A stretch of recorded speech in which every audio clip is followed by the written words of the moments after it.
Whatever the occasion, effortless elegance is right this way. Because Hilton brings you new ways to stay courtesy of the Nomad London. And it doesn't stop at award-winning dining in a space draped in velvet and illuminated by vintage chandeliers. No, this day goes beyond with unparalleled personalized service and attentive hospitality. Oh, and did we mention the Nomad London can be booked using your Hilton Honors points at Hilton.com? Hilton, for the stay. The podcast you're about to hear is true.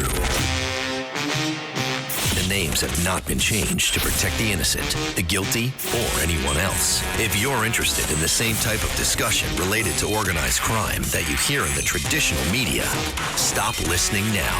If you're interested in thinking differently or learning something, turn up the volume on your computer, smartphone, or mobile device. This is The Racket Report. Here's Frank Morano. Welcome to The Racket Report, the podcast that seeks to take you inside the world of organized crime. Now, if you make a list of the most notorious organized crime criminals over the last 100 years, the most notorious organized crime figures, there are people like Paul Castellano, John Gotti, Vincent Chin Gigante. The list goes on. They all had one thing in common. They are the boss.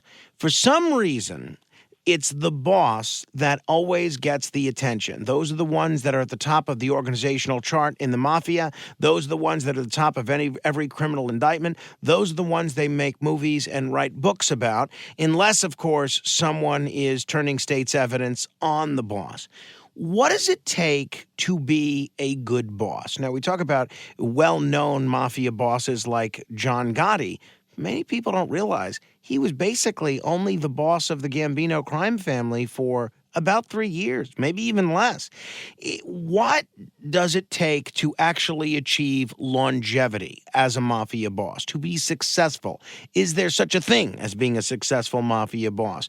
And can any of those principles be translated to the business world, to the world of academia, to the world of politics, to your workplace?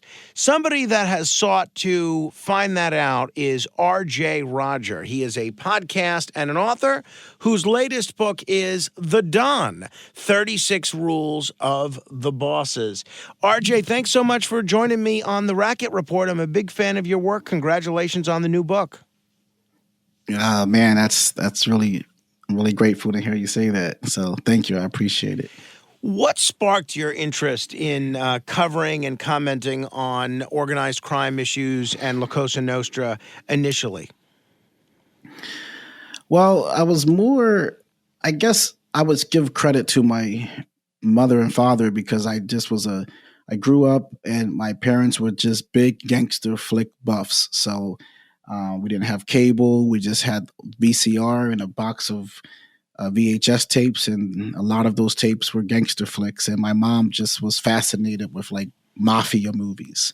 And as a young kid, I mean, like really young, 7 years old probably, I used to watch mob movies and I just always felt kind of a connection to it. And so that's where my interest in the mafia came from. And I always just had a general interest in it, reading about it, things like that.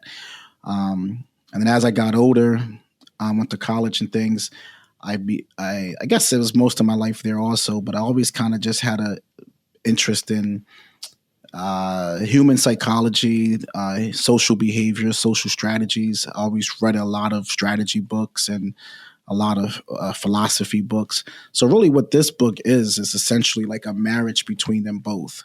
It's my interest in the mob married to my interest in philosophy and social behavior.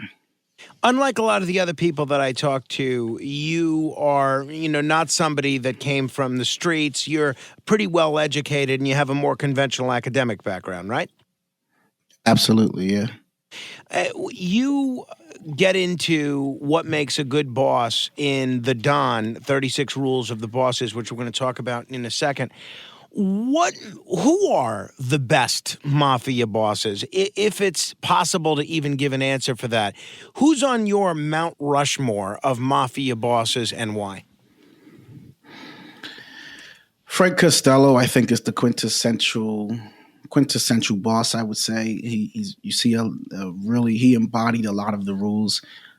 Used I always say one of the hardest rules of life, one of the hardest rules that you see in the mafia is that people don't know when their time is up. They outlive their welcome. They can't see when the walls are closing in. They can't see when the captains are turning against them and their power is waning and they overstay their welcome. They get too comfortable. I have a saying I start saying, they start talking above the Raven Knight. And, they end up getting themselves in bad positioning. And the reason why most bosses die in the street or die in the prison cell is because they don't know their limitations. So we have Frank Costello, who fill out the rest of Mount Rushmore for I me. would say Carlo Gambino for sure. I would say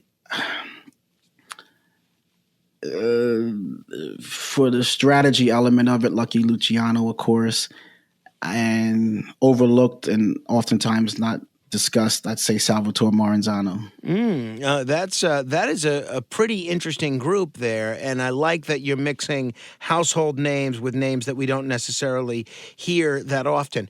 Now, obviously, when we talk about the mafia, it's a criminal conspiracy. It's a wide-ranging criminal enterprise. It consists not only of the administration, the boss, the underboss, the consigliere, but you have capos, you have soldiers, you have all sorts of associates.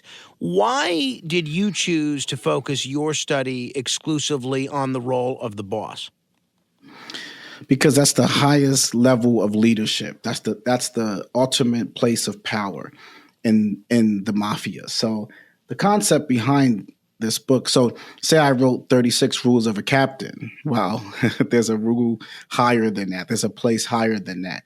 Bosses are cul-de-sac. That's the last resting place of power.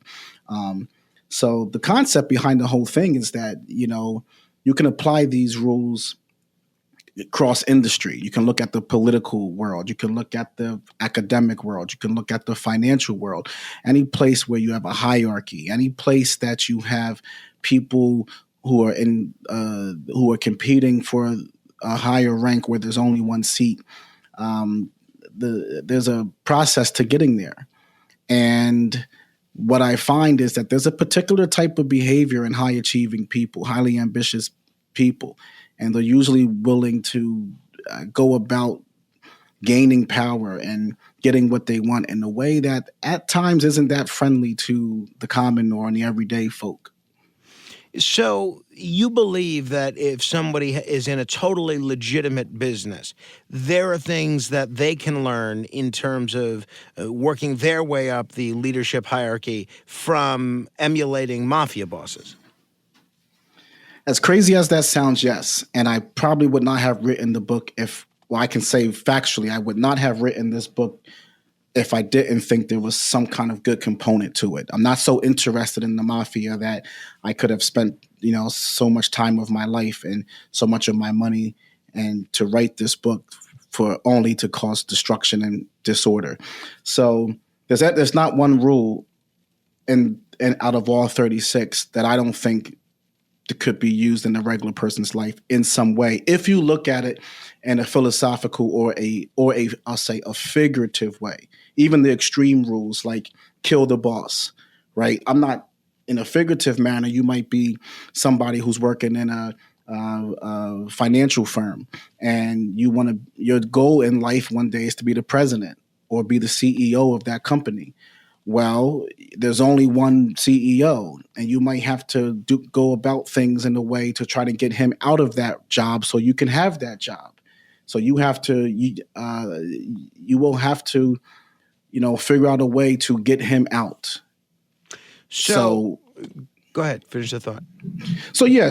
And you can look at anything else. When you shoot the boss, shoot him in the face. In many ways, it's like a show of respect. It's like the boss is a person that no matter what you think about him, he fought the Costa Limerese War. He went to war with the Commission.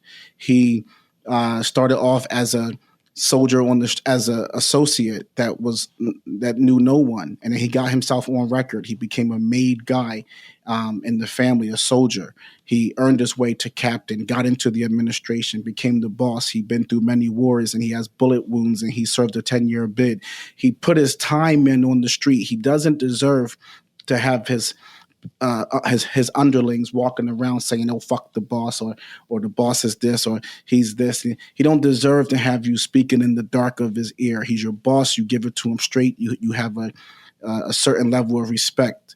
So when you shoot the boss, the concept was historically that a boss was not supposed to die with his eyes closed. He wasn't supposed to be shot in the back. He's a boss. He was supposed to be gifted, a bullet with his eyes open, shot in the face.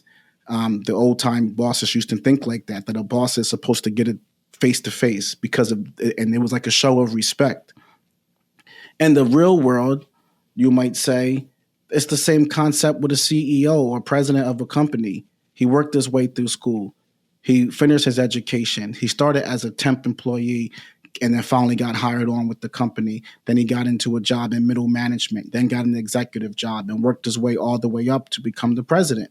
And he took time away from his family. He invested his own money. He did everything he could to make the business strong. He gave you a job. He doesn't deserve for you walking around the company, bad-mouthing him, talking to him in a really ill way. Come in the office and sit down and give it to me straight. I deserve that for what I've sacrificed for this firm. So that's kind of my theory, that you can apply it no matter where you're at. And those are two really extreme rules by appearance. But if you look at it in a figurative way, you can see it a little longer. Do most mafia bosses share similar characteristics and similar leadership traits? Yes. Yes. Why most bosses, how you get there and oftentimes how you come down, the reasons are typically pretty similar. The biggest separation I see between two different bosses is where they start. So I have a section in the book called The 5 Epics of the Bosses. And that section of the book, the opening section, it essentially tells you the 5 various stages of a boss's life. And there's only 2 stages that separate a boss, and it's stage 1 and stage 2. I call stage 1 cooking pot. That's a guy like John Gotti that comes up off the street with no connections and no lineage and no a guy that comes from abject poverty and he has nothing. He's just a guy with his shoes are talking and his trousers have the ripped holes in them and his shirts don't button. And he made his way all the way to boss. Then you have the other type of boss, let's say like a Paul Castellano. I talk about that comparison the most because Paul would be what I call a made boss. He's the stage 2. He's born into a certain amount of information. His father was a made guy with the Mangano family. His father had businesses. He had money. He had rackets. He had a nice home. So Paul was born with a certain amount of connections and a higher starting point, whereas Gotti now Gotti and Paul both became bosses, but they both started at 2 different places. So how both those guys lead, there's a big difference between the guy that starts in the mud and the guy that starts on marble floors. So their philosophy is different. This message is brought to you by Abercrombie Kids, your place to shop everything they need for a summer full of memories. Kids can never have too many shorts and tees, and Abercrombie Kids has endless options. Planning a water park or beach trip? Get them new swim with next-level comfort. Summer's calling. Answer with Abercrombie Kids. Shop in-store, online, or in the app. Here at the Almond Joy Factory, where tropical vibes abound, we use soft, fresh-tasting coconut. The crunchiest almonds and delicious chocolate candy. Ah, but do you know what our most important ingredient is? Sometimes you feel like a nut. Sometimes you don't. Almond Joy's got nuts and something even way better than that. Yes, Almond Joy is made with almonds and joy. Are your business expenses playing hide and seek?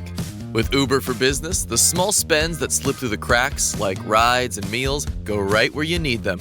Because it integrates with leading expense platforms, you can say goodbye to surprise costs, missing dollars, or chasing receipts. Everything's track downable. Uber for Business. Make small steps that make a big impact. Learn more at uber.com/small steps.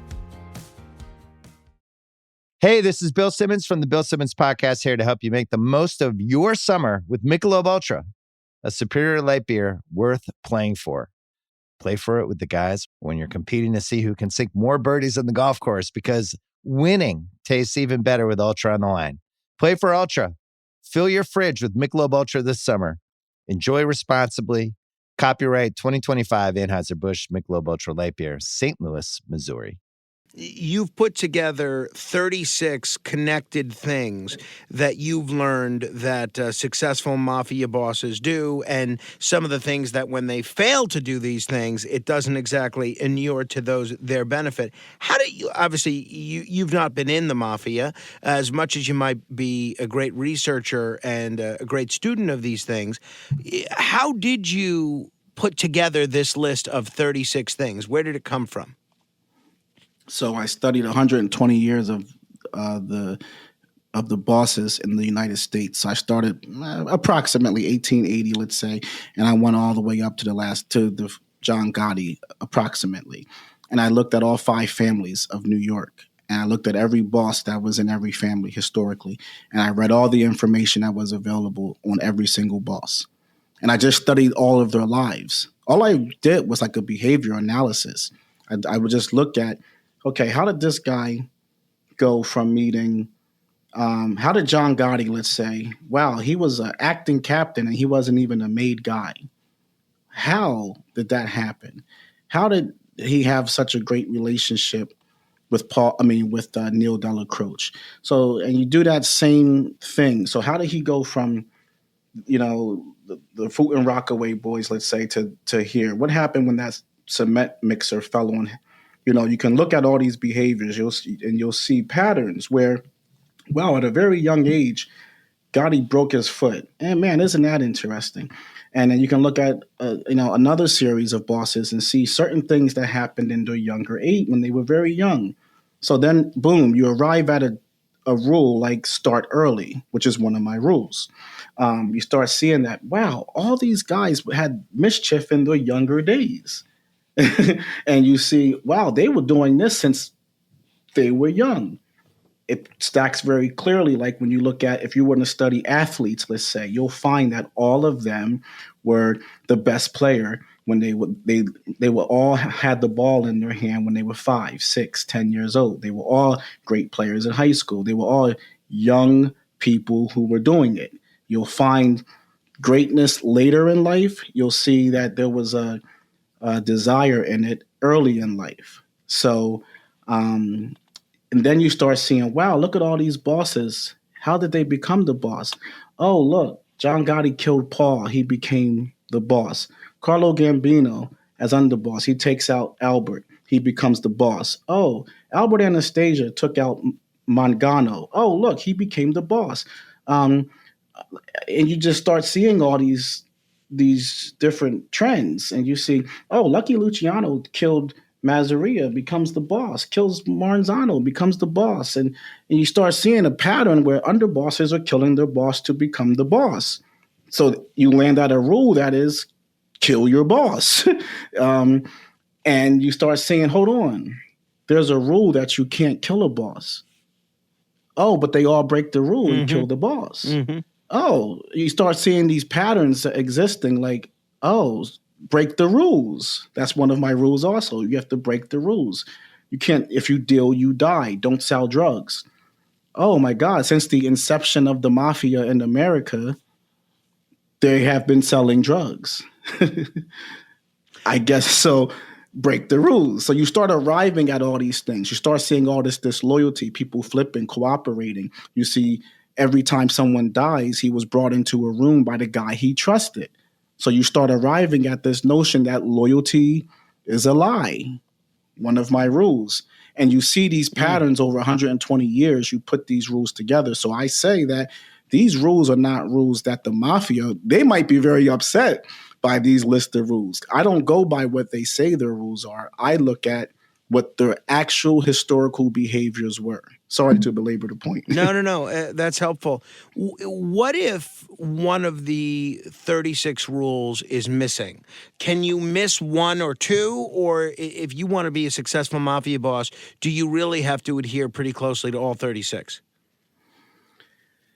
Well, they kind of work, and I don't say that they work in a way where it's like, oh, I'm in this situation, activate Rule 12, align with the high rank. It's more like a psychology that I break open a bit. It's a way of being in many ways. It's just like this personality style that you kind of take on. Be vigilant of your rivals. And, it's kind of like this way, but from the people I've looked at, the bosses, I looked at every single one. And you'll find in almost every single one that you look at, they went up the ladder in some way because of respecting one of these rules, or they came down for a lack thereof. And a success that they gained or a problem that they created was an absence of one of these rules. So I guess I would be a little narcissistic than trying to sit here and say that all 36 will be found in every single boss. But I find that these here encompass, like, of course, I guess, you could probably find some other things possibly. But now when I finished the research, I had probably somewhere in the 40s, 44, 45 rules that I had written down, maybe a couple more than that. But then I noticed some were overlapping, some were saying the same thing, and as I put the list together in a clean, concise way, I landed at 37 rules. Gotcha. And one didn't make it. I cut it it wasn't tight enough to the theory, and it was probably a little politically incorrect. Well, I'm going to ask you about that one in a minute, too. Were there any surprising picks of bosses that ranked high in terms of your list on who were the best bosses that may not be household names? Obviously, I think we all know names like Carlo Gambino and Frank Costello and the like. But were there any people that may not be known by our audience that you found exuded the leadership qualities that you believe were essential to being a mob boss? I always say that Maranzano, a lot of people don't talk about the brilliance of Maranzano. I mean, he's known because of the big war. He's one, I would say. People don't talk a lot about Joe Bonanno, but he was very young when he came in as boss, which is very difficult to have. Part of being a great boss is understanding. See, when you become a boss, you understand how everybody thinks in your family because hopefully you were once one of them. Before you can be a boss, you have to be an associate first. And before you're a soldier, you have had to be an associate. Before you're a captain, you had to be a soldier. Before you're a boss, you had to be a captain. So the boss kind of experienced everybody else's rank, but very few people experience his rank. So in the process of moving up, you start learning about people. Wow, that guy over there said that was his friend. And look what he did to him. You start learning the dynamics of the human psyche, how people really are. So by the time you're in a boss seat, you kind of understand how people think, what they're thinking. You know what your underboss is thinking. You know he's thinking, man, I'm so close to the top. Man, I'm just one seat away. I could take this guy. I don't even need him no more. And so your boss he knows you're thinking that way because that's how he was thinking before he killed his boss. So I'd say Tom Rayner. People don't wait. Gagliano was a guy a lot of people don't talk about. Tell me about Gagliano. Who was Gagliano? Gagliano was the first commission boss of the Lucchese family. We know Tommy Lucchese, but his boss was Gagliano. When Gagliano passed away, Lucchese came in and became boss. Gagliano died free. He didn't die in jail or anything like that. He See, didn't die in the streets or nothing. that is pretty impressive. All right, I'd love to get into a couple of these specific rules and the kind of the implications and the practical application for how people can use them in their lives. But I have to ask you about we've mentioned John Gotti a couple of times. How was he as a mob boss?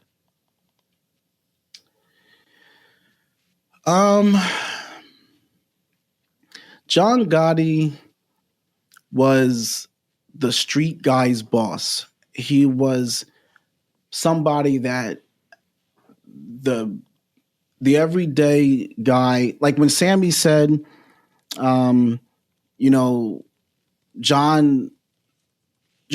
put the gangsters back in charge, essentially. And it was a little different underneath Paul.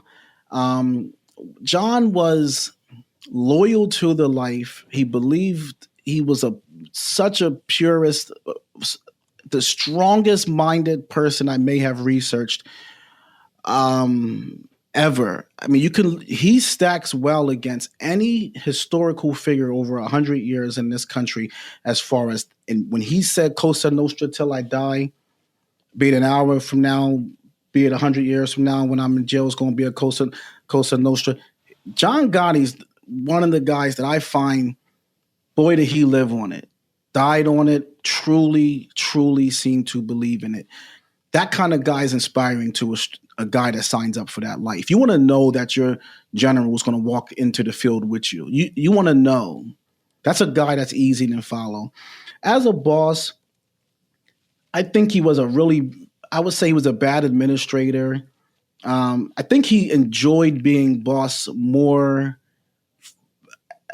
It would look like he basked in the glory of being boss, but a lot of things around him kind of crumbled and didn't grow. The Gambino family, I don't know that it made any strength moves at all. I don't know that it grew in any way under Gotti. None. I think you would have to say it only lost power. It didn't build any relationship. It lost relationships. It didn't have a good relationship with the commission necessarily. He didn't get along with Chin. He provoked wars. He started, a civil war in the Colombo family, or tried to. He did a lot of things that ended up backfiring for him. He put the wrong, people in power. Clearly, he probably should have kept Ruggiero close to him, because he could at least trust them. I would have took what fate you had to take with dealing with the Lucchese family, but you probably, for that hit that he botched, but you should have kept your longtime people as close to you as possible. He started having to rely on people that really wasn't his day one guys. He had a new circle of people around him. So all these things kind of played out poorly. My partner in my show, Michael DiLeonardo, thinks he was a good boss. I've been to the Ravenite. It's now a shoe store, but I've talked to the owner of what that shoe store was, and she would tell me stories like people would walk into her store and kiss the floor and say, "This is the floor John Gotti walked on," while she's ringing up a customer that's buying shoes. People would break the floor and take a piece of the tile and hand her $20 and say, "I'm sorry to break your floor, but this is the floor John Gotti walked on." And so the street element, man, they really found something in him that they connected with. But I don't know that I would say he was a great boss. So since you mentioned Mikey Scars DiLeonardo, fill people in on that. Mikey Scars has been described as the most consequential mafia turncoat since Sammy Gravano. I've seen Michael testify in about 4 trials. Very compelling storyteller, and somebody that really seemed to exude being a gangster, really seemed to love being a gangster. And the fact that he became a turncoat, it doesn't exactly sit well with a lot of folks that ended up in the defendant's chair and going to trial. How did you end up hooking up with Mikey Scars? So I started a podcast called Black Handprint Mafia, and I was making YouTube videos on 10, 15-minute videos on various theories about the mafia, and I would profile certain people from a psychological perspective. And I made a show on him. I found him brilliant. So I would read testimonies of people. I'd read the entire testimony. So I always loved like Joe Valachi's testimony. I read the whole thing. And because you can really get an insight into the psychology of the life by really reading firsthand accounts. And I read Michael's testimony, every word. And I said, wow, this guy's really intelligent. I could just tell by just reading his testimony. And I have a thing for intelligent people. And I made a program on him, a part 1 and a part 2. And his son happened to see it and sent it to him. And he connected us after the show came out. And me and Michael DiLeonardo spoke, and we instantly hit it off. I mean, within 60 seconds on the phone, we met and we talked every day after that, and we just really were friends. There was never no plan to do a show. We would just talk on the phone in the evenings and throughout the day. I'll talk to him 6, 7, 10 times a day sometimes, literally. We would talk 5, 10 times a day for 3 minutes at a time, and then sit on the phone for an hour at night. And then I went out and met him, and we hung out, and then so probably 3, 6 months later, I guess, somewhere around there, we started talking about doing a show. And now you guys do a podcast together. Absolutely. All right. Well, people can check it out. How do people check it out if they want to do so? So we're on YouTube at Mikey Scars, and we're on Patreon. You search Mikey Scars and you'll find it. And we're on all streaming platforms on the audio side. So he's been very well received. He's probably the most well received and respected of his ilk, I'd say, of people from the life that are doing this. I would definitely say it would be between him and Michael Franzese, but for sure. How would you rank Peter Gotti as a boss? I think he's the worst boss in the history of the Gambino family. Wow. And no mincing of words there. No, he was awful. He's just that. I think that was when the family was at the lowest point it has ever been historically. I think it was a really terrible time for the family. And I've thought that even before I met Michael, but now that I have more information on Pete Gotti, I feel even strongly about that. Now, I'm not speaking at all about him personally. I would never disparage anybody. I don't know him.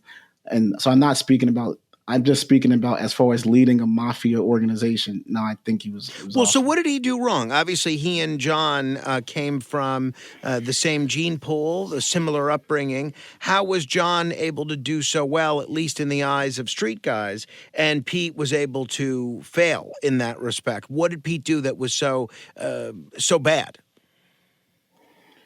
Well, for one, people on this, Pete's not Gene. So you could everybody knew that Gene Gotti was similar to his brother in the sense of intelligence and strength. Pete was really a guy that got there because who his brother was.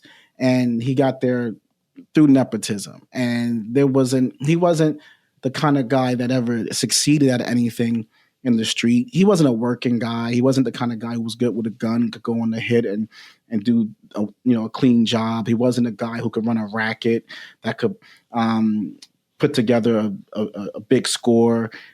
He wasn't an administrator. He didn't know how to pick talent. He picked who was, as Michael always says, Pete put around him the last guy didn't get to his ear and the guy that had the money. I would ask, you can look at some of the people that they empowered at the time. There's some debate would be around this, but you would have to ask, what issue did they have with Michael that ended up resulting in him being put on the shelf and his businesses being taken, his money and all this stuff? Now that's going to be that's a hot button topic because people are going to say no matter what, you don't flip. And Michael would say that.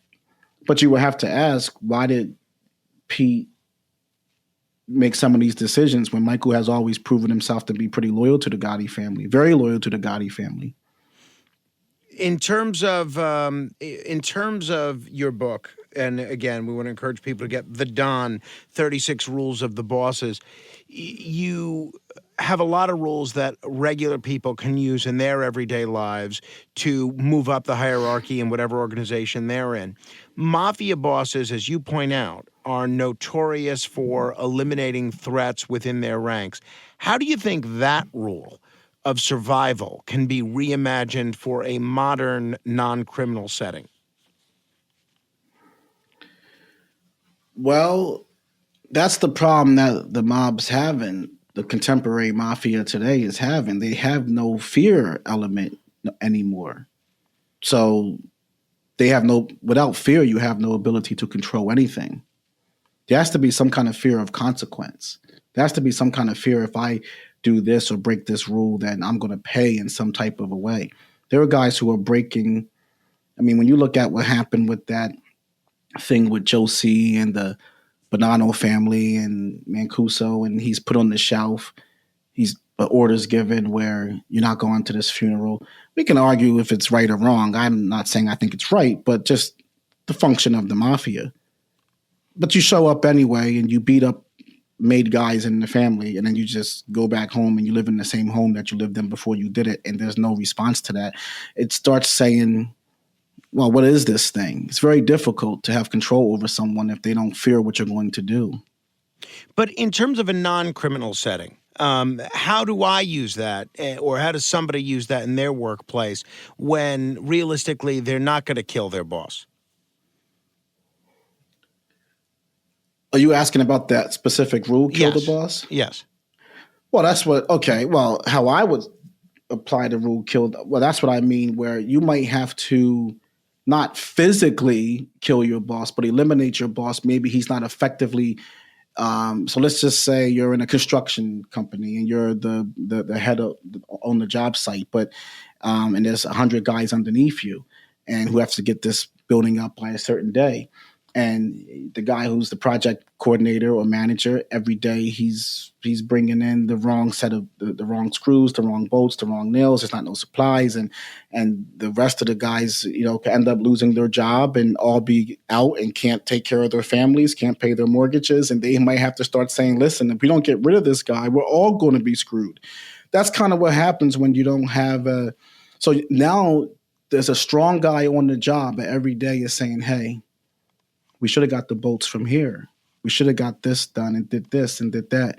What's this guy doing? What's this guy doing?" And he starts whispering and galvanizing a few powerful people to have some say. And before you know it, he starts getting all the crew leaders and everybody underneath looking at him like, this might be a better guy to follow. And really what he's doing is he's just politicking a way to get that guy removed from the site and fired, and he's going to take his job. Now, that was his boss, but he figured out a way to get him eliminated so he could take the function. A lot of folks are going to listen to this conversation and say, oh, wait a minute. I mean, these guys are glorifying mobsters. What do you say to critics who might argue that glorifying mafia leadership strategies risks romanticizing organized crime? I wouldn't argue it because I don't like the concept of I have a big problem with how the media and how movies and film companies have glorified and romanticized the mob, because the mob is not a good organization, and it's preyed upon society and caused a lot of problems. But I would take any question and I would say I'm not saying that people are gangsters. So but I would say that gangsters are people. It's just a philosophical approach to how the human psychology is when it wants something and how it will go about trying to get it. And it's just that simple. I could go straight down the list and easily, be aware of the kiss. It comes from the kiss of death theory. Vito Genovese kissed Joe Valachi. It scared Valachi that he was going to kill him. It was the kiss of death. So he retaliated, killed the wrong person. But be aware of the kiss.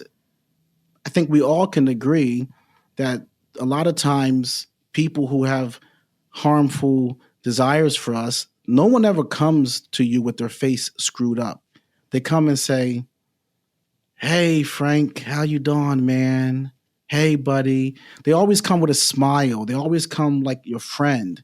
When someone's doing something wrong to you, they act as your friend first because it's easy to get in as a friend, but it's no one opens the door for an enemy that we know. So an enemy always disguises himself as a friend. If I say use a skilled man to your benefit, in the mafia, you're supposed to work with Sicilians. You work with your own kind. Lucky Luciano brought Bugsy Siegel, a Jewish guy, around him because he was good with a gun. He was good. He was a good working guy. He brought Meyer Lansky around him. He was good with numbers. He was good with books. He understood markets and economies. He brought him around. He used those skills to his benefit. It wasn't about he's Jewish. That was not something that was the norm at the time. Dress dapper. I use it from the Dapper Don John Gotti, but he always appeared in his best. Well, I would say that no matter who you are, when you appear, people want to follow what looks inspiring. You have to look like a boss to be a boss. There's a reason that the CEO of the firm always looks the nicest usually, or the president comes in and with a suit on. He dresses to the part. So, pay your soldiers well. If you're running a company and everybody's making nothing and you're paying peanuts to your people, you're going to lose them to competition. So a soldier that's hungry, like Lefty in the famous movie Donnie Brasco, let's say, he never had anything. He was always hungry. That kind of soldier, things happen where you start, getting around people that start showing you money and showing you things. And, it's easy when somebody is broke, it's easy for somebody else to buy them. It's the same thing in the company. If you're working in the company and you're paying people minimum wage, that you don't keep your staff that long. The more happy and well-paid people are, the more likely they are to stay. So these rules apply in the mafia. Take your bullet. I'm not in the mafia. You get shot. You understand that's part of the life. We're going to go through some bad times. In life, what I'm saying is tough times are going to happen. You had some tough times, I'm sure, trying to build up your podcast and different things you want to do, and you fought through the gritty, tough times. And if you're not willing to take a tough time to build something that you believe in, then you're not going to get there anyway. You're not going to become a boss in the mafia without, at some point, you're going to take a beating. You're going to do a bid. You're going to go to jail. You're going to get arrested. You're going to get shot. You're going to get stabbed. In a regular life, you're going to have to go through, invest your money, take a loan against the house, take the money out, put it into the business, even though you have a wife and the kids. You're taking that tough time to get there. So I would say it's not me saying that people are gangsters. I know this is a run-on answer, but my point is that it's like a psychology. It's a way of being that we all have to go through to become whatever we want to be. It can be illegit or legit. What is the mafia like today? The leadership and the mob in general. What's the current state of affairs? I think it's more like a club. It's more like an old, it is still there. There's 5 families. There's guys that get made. There's people in the positions. There's bosses. But it's not what I recognize as the things I researched. But I will say this. You ask anybody who used to be in the mafia, they all say they're doing it right. Mikey Scars said the mob's doing it right today. I heard Franzi say the way they're doing things, they're doing it right. I heard Sammy the Bull say the way they're doing it now, that's the way it should have been when I was there. So I hear all these guys say they're doing it the right way. So most insiders will say the mob's doing it right. A lot of researchers, outsiders like myself, we all are not major respecters of what it is today because it seems watered down. But I will say this. I won't get into too much detail but I can say I was pleasantly surprised when I went maybe I shouldn't use the word undercover, but I went to a known popular mafia hangout and I was very surprised at things I saw that I did not think was still going on. And I said, wow, this is really, I did. And I left because I had to leave. But I did find out that maybe there is a little more than I thought in today's standing mafia. This episode is brought to you by Polestar. There's only one true way to experience the all-electric luxury SUV Polestar 3, and that's to take a test drive. It can go from 0 to 60 in as little as 4.8 seconds with the dynamic handling of a sports car. But to truly understand how it commands the road, you need to be behind the wheel. Up to 350 miles of range, the 3D surround sound system by Bowers & Wilkins. It's all something you have to experience to believe. So book your test drive for Polestar 3 today at polestar.com. It's summer. Time to enjoy long days, lazy nights, and great food. Because Uber Eats has deals all summer long. So, when hunger strikes, don't sweat it. Delicious deals are just a tap away on Uber Eats. Enjoy all your favorite grocery items delivered straight to you. Get ice cream, soda, and snacks from your favorite stores like Wegmans and CVS and make the most of every moment. Now that sounds like a good summer. Order now on Uber Eats. Terms apply. Product availability varies by region. See app for details. What does every USAA member have in common? Family. We're one big family who supports the military community and their eligible families. And if you, your parent, or spouse served, you could join our family and save big on auto insurance. Visit USAA.com/join today to check your eligibility. Membership eligibility and product restrictions apply and are subject to change. USAA means United Services Automobile Association and its affiliates, San Antonio, Texas. Switch to Verizon Business and get more from your internet without paying more for your internet. Get LTE Business Internet starting at $39 a month when paired with select business mobile plans. That's unlimited data, and with it, unlimited possibilities. Start saving today with Verizon Business, ranked #1 in small business internet customer satisfaction by J.D. Power. Starting price for 25 megabits per second LTE internet plan with smartphone plan savings, plus taxes, fees, and economic adjustment charge. Terms apply. For J.D. Power 2024 award information, visit jdpower.com/awards. Do you think that modern day organized crime organizations like cartels or cyber criminal groups follow similar rules of leadership to the ones that you've outlined? And depending on your answer, why or why not? Yes, I would say yes. To me, it doesn't. If there's a hierarchy, then my answer is yes. If there is positioning that you have to continue to work to move upward, my answer was always going to be yes. If so, I don't see how. Well, let's flip some of the rules. So dress dapper, dress down, like wear denim and a t-shirt and go to a meeting among bosses and see how that works for you. Let's say build relationships, Rule 28. Don't build any relationships. Let's see how effective you're going to be at trying to rise to power, because power is something that is collaborative. No one person can do it on their own. So be informed. Let's flip it. And you're ignorant and uninformed, and you're not aware of your markets and the business that you're in. That's not going to work that well for you. Kneel and kiss the ring. Last one, I'll just give an example. That's just submitting to the leader above you, learning from him, submitting yourself to him, being a mentee, being someone that can learn the business, learn life. Be a person that walks around bullheaded, but you have no power. Walk into a room and tell a boss, "Oh, fuck you," and watch where it gets you. So if I just flip them, I can't see how it works. Right. I get that. Lastly, you mentioned how you first started following this stuff by being into movies and books and things like that. How has the mafia's public image, shaped by movies, TV, books, how has that differed from the reality that you uncovered in your research? If the mafia.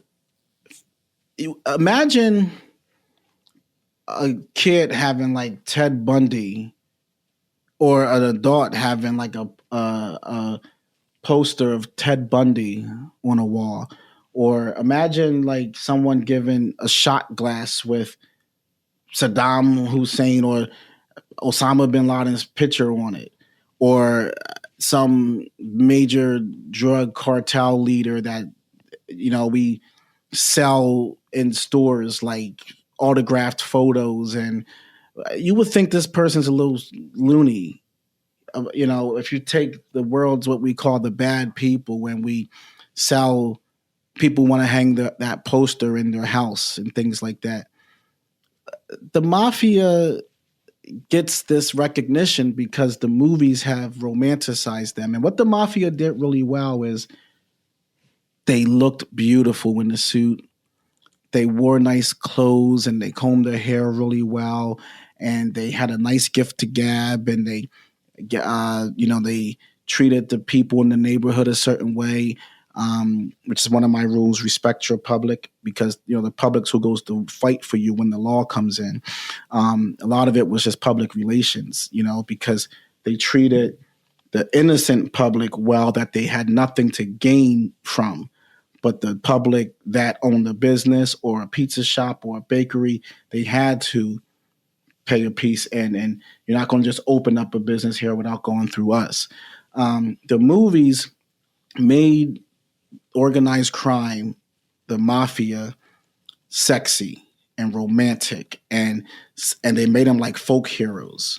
But they're no different than any other criminal group, and they have launched brutality on society no different than any other criminal group. Remember the Black Hand, which is where Cosa Nostra was born out of. Most of the early leaders that were Black Handers were the first major bosses in this country. The Black Hand was a terrorist organization against its own people. The Black Hand didn't extort Jews and Irish. They extorted their own people. They went after Italian businesses, and because they understood the culture and the way of life. They knew Italians didn't trust outsiders.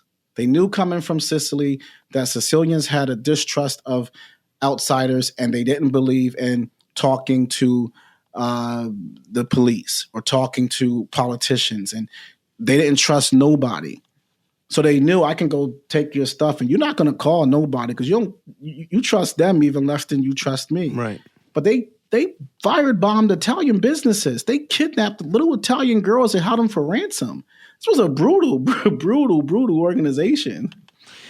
On that note, RJ, we're going to have to end it there. Congratulations on the book. I hope people check it out. The book is called The Don, 36 Rules of the Bosses. It's available on Amazon and wherever books are sold. You can also check out RJ Rogers' podcast with Mikey Scars on the YouTube. Thank you, RJ. Let's talk again soon. Thank you so much. I appreciate you having me on. If you want to give me any feedback on our discussion, you're welcome to email me. My email is frank.morano. That's frank.morano at wabcradio.com. And if somebody sent you this podcast, or if you stumbled upon it on social media, do us a favor and pass it on to a friend or share it on social media yourself. We'd also appreciate it if you would subscribe to the podcast. Just search The Racket Report on any podcast app. Until the next time we meet in podcast world, I'll see you on the radio.